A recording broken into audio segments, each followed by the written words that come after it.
Panalangin para sa kahilingan. Sa pagkakataong ito, iharap natin sa Diyos ang ating mga pangangailangan, pang-espiritual man o pangkatawan, para sa ikabubuti ng ating kaluluwa o ng katawan. Itaas natin ang lahat ng ating mga kailangan para sa ating sarili, para sa kapwa, at para sa ating pamayanan. Kaya manalangin tayo sa ngalan ng Ama at ng Anak at ng Espiritu Santo. Amen.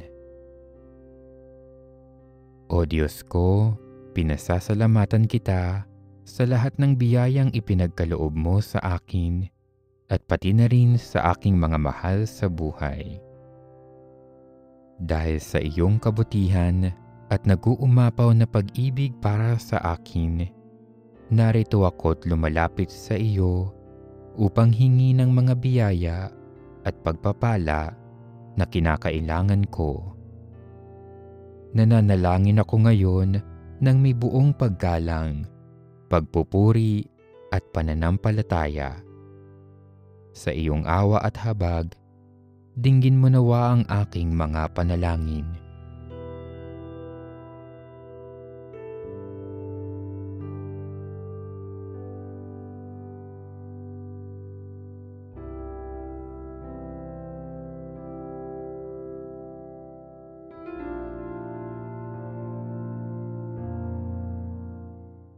Dumadalangin ako, mahal kong Jesus, para sa aking mga mahal sa buhay, kamag-anak at kaibigan, sa mga nagdarasal para sa akin, at gayon din sa mga humihiling ng aking panalangin,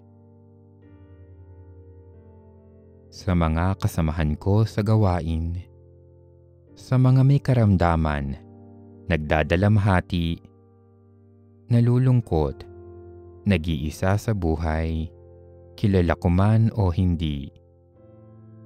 Sa mga hindi nakauunawa sa aking mga layunin. Sa mga hayagang kumakalaban sa akin.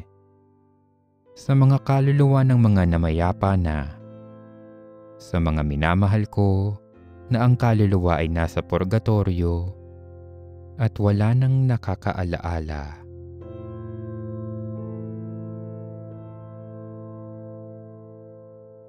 Mahal kong Jesus, buong kapakumbabaan kong hinihiling ang isang malalim na pananampalataya, matibay na pag-asa at maalab na pag-ibig sa iyo.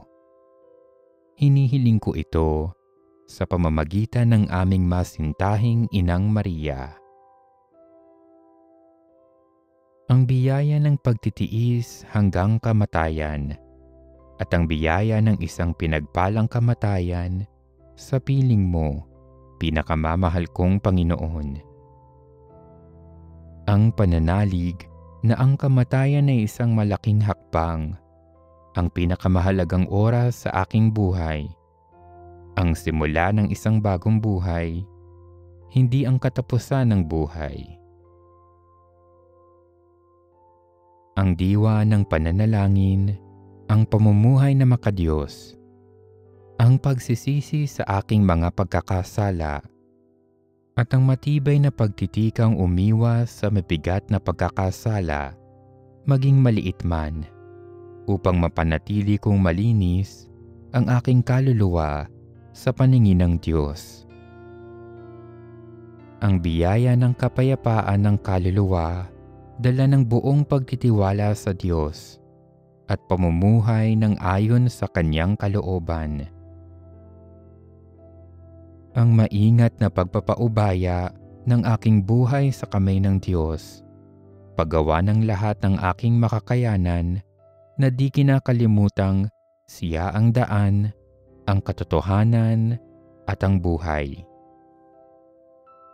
Ang biyaya ng isang matapat na debosyon sa banal na Espiritu, ang Espiritu ng katotohanan, ang taga-aliw at ang tagapagtaguyod, bukal ng lakas na sumasa akin sa binyag, laki pang pananampalataya, pag-asa at pag-ibig gayon din sa kumpil.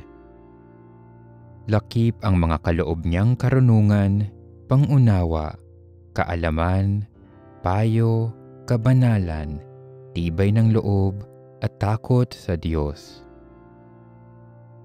Ang biyaya ng pag-ibig at matimyas na debosyon sa aming Birhen, ang ina ng kabanal-banalang Eucharistia at ang aming mapagpalang ina, ang tibay upang tularan siya at umasa sa Kanya. Ang biyaya na maipagkaloob ko ang aking sarili at ang aking pamilya, ang aking gawain at ang aking mga suliranin kay Maria, ang Birhen ng kabanal-banalang sakramento.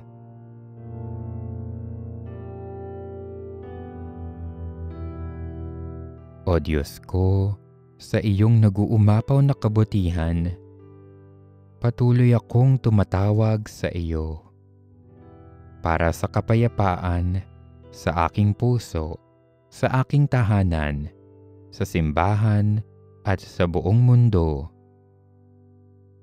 Sa paghahari ni Kristo sa puso ng tao, upang ang lahat ng tao sa lahat ng dako ay makilala ka, ibigin at paglingkuran, o mahal kong Jesus.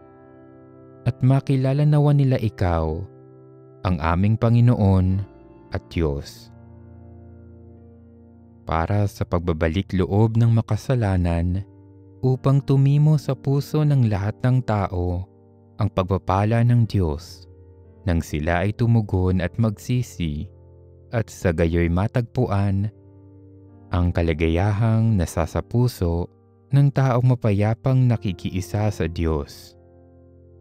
Para sa pagbubuklod-buklod ng mga Kristiyano upang sila'y maging isa, magkaroon ng katuparan ang iyong panalangin sa huling hapunan, o mahal kong Jesus.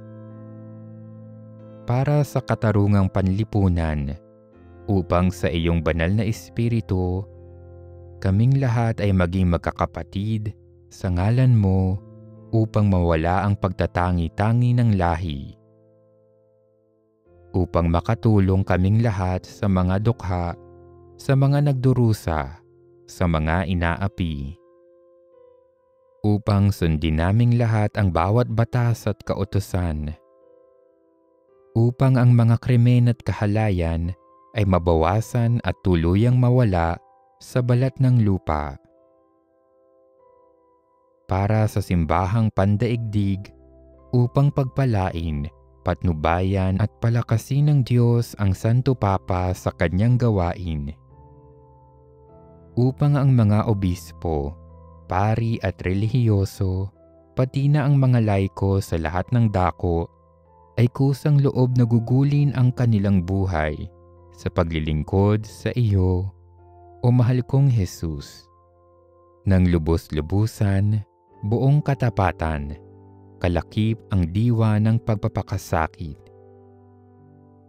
Para sa bokasyon sa pagpapari at buhay relihiyoso, na magkaroon ng maraming kabataan, natutugon sa iyong paanyaya, halika, sumunod ka sa akin. Na ang mga kasalukuyang pari at relihiyoso ay manatiling matatag sa kanilang bokasyon at magpatuloy ang pagyabong ng kanilang pagpapakabanal.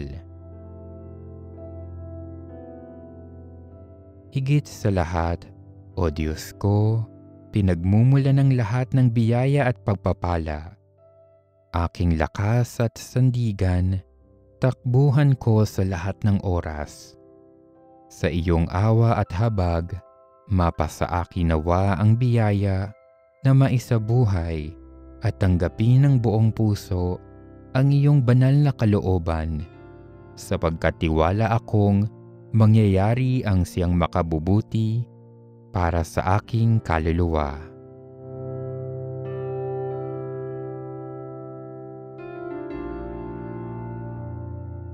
Ama namin, sumasalangit ka, sambahin ang ngalan mo, mapasa amin ang kaharian mo, sundin ang loob mo, dito sa lupa para nang sa langit. Bigyan mo kami ngayon ng aming kakanin sa araw-araw at patawarin mo kami sa aming mga sala para ng pagpapatawad namin sa nagkakasala sa amin. At huwag mo kaming ipahintulot sa tukso at iadya mo kami sa lahat ng masama. Amen. Aba, Ginoong Maria, napupuno ka ng grasya. Ang Panginoong Diyos ay sumasa iyo. Bukod kang pinagpala sa babaeng lahat at pinagpala naman ang iyong anak na si Jesus. Santa Maria, Ina ng Diyos, ipanalangin mo kaming makasalanan, ngayon at kung kami mamamatay. Amen. Luwalhati sa Ama, sa Anak at sa Espiritu Santo, kapara noong unang-una, ngayon at magpakailanman, at magpasawalang hanggan. Amen. Sa ngalan ng Ama, at ng Anak, at ng Espiritu Santo. Amen.